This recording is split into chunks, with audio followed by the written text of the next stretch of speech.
নেপালে ছাত্র জনতার বিক্ষোভ ও নিরাপত্তা বাহিনীর সঙ্গে সংঘর্ষে হতাহতের ঘটনাকে কেন্দ্র করে পদত্যাগে বাধ্য হয়েছেন দেশটির প্রধানমন্ত্রী। এই প্রেক্ষাপটে নেপাল ভারত সীমান্তে তীব্র উত্তেজনা সৃষ্টির আশঙ্কা করা হচ্ছে। ফলে সীমান্তে উচ্চ সতর্কতা জারি করেছে ভারত সরকার।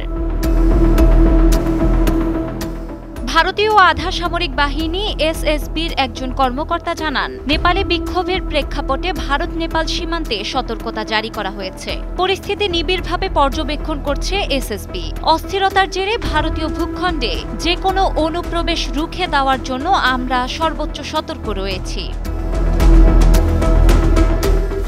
মঙ্গলবার ভোর থেকে নেপালে বিক্ষোভ চলছিল। উত্তেজিত জনতা একের পর এক অগ্নিসংযোগ ও ভাঙচুর চালায় মন্ত্রী ও শীর্ষ কর্মকর্তাদের বাড়িঘর ও অফিসে। সারা দেশে বিক্ষোভ তীব্র আকার ধারণ করায় মোতায়েন করা হয় সেনাবাহিনী। নিজ নিজ বাসভবন থেকে সরিয়ে নেওয়া হয় মন্ত্রীদের। তরুণদের আন্দোলনে নিরাপত্তা বাহিনীর দমন পীড়নের পর দেশজুড়ে উত্তেজনা ছড়িয়ে পড়লে সংকট নিরসনে সর্বদলীয় বৈঠকের আহ্বান জানিয়েছিলেন তিনি। তবে পরিস্থিতি ঘোলাটে হতে থাকলে বাধ্য হয়ে প্রধানমন্ত্রী কেপি শর্মা ওলি পদত্যাগ করেন।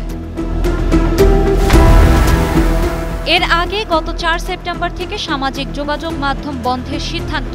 দীর্ঘদিন সরকারের দুর্নীতির বিরুদ্ধে জেনজি প্রজন্মের ভয়াবহ বিক্ষোভ ছড়িয়ে পড়ে নেপালে। পরিবর্তনের আশায় গর্জে ওঠে ছাত্র জনতা।